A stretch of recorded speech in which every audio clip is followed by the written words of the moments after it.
ప్రభుత్వం మనకు అధికారంలోకి రావాలా, ఇప్పటికే 9 సంవత్సరాలు ఇచ్చినా కూడా ఏమీ చేయనటువంటి ఆ ప్రభుత్వం కావాలో ఒకసారి ఆలోచించండి. ఇక్కడ టీఆర్ఎస్ ప్రభుత్వానికి మనము ఆల్రెడీ జర్మనీత పాడినాం. ఇప్పుడు ఏం చేస్తారంటే వాళ్ళు గెలిచే పరిస్థితుల్లో లేరు. అప్పుడు కాంగ్రెస్ పార్టీ వాళ్ళకి తెలియదు, బీజేపీ గెలిస్తే వాళ్ళకు కొంత లాభం. కవిత బయట తీసుకొచ్చుకోవాలి.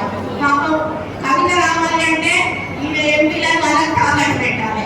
అందుకని ఏం చేస్తారంటే టీఆర్ఎస్ వాళ్ళందరూ బీజేపీలను పంపిస్తా ఉంటారు. బీజేపీ ఓటు బ్యాంకు నుంచి బీజేపీ ఎంపీలను గెలిపించి బిడ్డలకు ఒడిపించుకునేటువంటి కార్యక్రమం కేసీఆర్ చేస్తాడు. దీన్ని మనం అందరం కూడా ఆలోచించుకోవాల్సిన అవసరం ఎంతైనా ఉందని తెలియజేస్తా ఉన్నాను.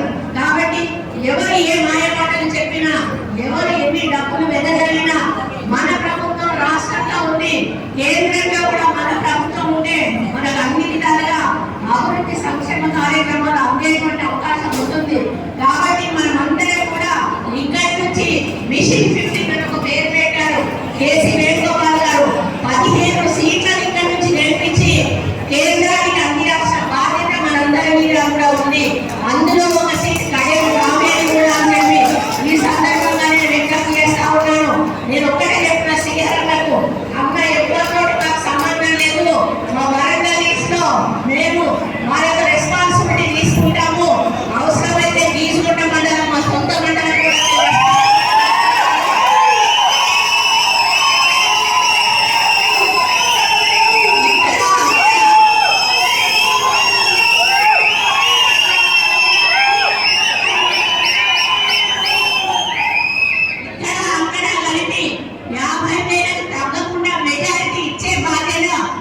తీసుకుంటామని సందర్భంగా విజ్ఞప్తి చేస్తా ఉన్నాను.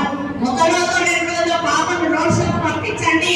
మిగతా అంతా కూడా మేము చూసుకొని మా నాయకుడు కార్యకర్తలు బూత్ లెవెల్లో ఇంటింటికి కూడా వెళ్ళి నా ఎలక్షన్స్ అప్పుడు ఎలా అయితే పనిచేశారో అదే పద్ధతిలో పనిచేసి బాధి మెజారిటీని మీకు ఇప్పించే బాధ్యతని తీసుకుంటామని తెలియజేస్తా ఉన్నాను.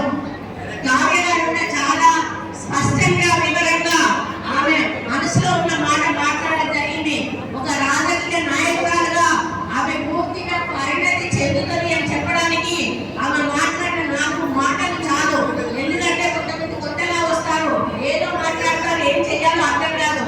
కానీ కొన్ని సంవత్సరాలుగా తండ్రి చేస్తున్నటువంటి రాజకీయ జీవితంలో డైరెక్ట్ గాను ఇండైరెక్ట్ గాను తనకు ఒక అనుభవం ఉంది. కాబట్టి ఈ రోజు ఒక అనుభవకరమైనటువంటి రాజకీయ భవిష్యత్తులో కాబోయే రాజకీయ నాయకురాలుగా కావ్య గారు మాట్లాడిన ప్రతి మాటను కూడా మనం గుర్తుంచుకోవాల్సిన అవసరం ఉంది.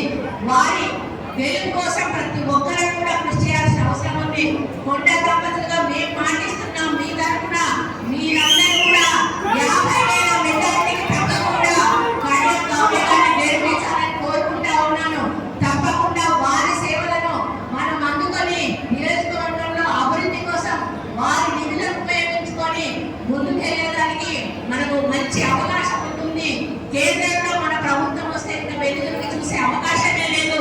అన్ని విధాలుగా మనం ముందుకెళ్ళదు అని తెలియజేసుకుంటూ, మరి ఇంత రాత్రైనా ఇంత ఆలస్యమైనా కూడా ఎక్కడెక్కడి నుంచో వచ్చినటువంటి మహిళలు చాలా పెద్ద ఎత్తున వచ్చారన్న. నా ఎలక్షన్స్ అప్పుడు కూడా ఇంత పెద్ద ఎత్తున మహిళల సభ జరగలేదన్నా.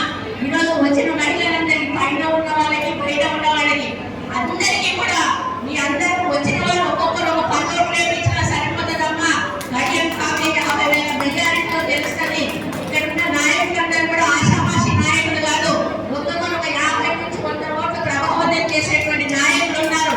మీరందరూ కూడా మీ డివిజన్లలో కానీ మీ గ్రామాలలో కానీ పట్టుదలతో పనిచేసి మే 11న పెద్ద ఎత్తున పోలింగ్ జరిపించి మెజారిటీ ఓట్లు కాంగ్రెస్ కు పడే విధంగా ప్రయత్నం చేసి జూన్ 4న వరంగల్లో కాంగ్రెస్ జెండా ఎగరేసి మళ్ళీ సంబరాలు జరుపుకునే కార్యక్రమం చేద్దామని తెలియజేసుకుంటూ ఎందరూ పనిచేయాలని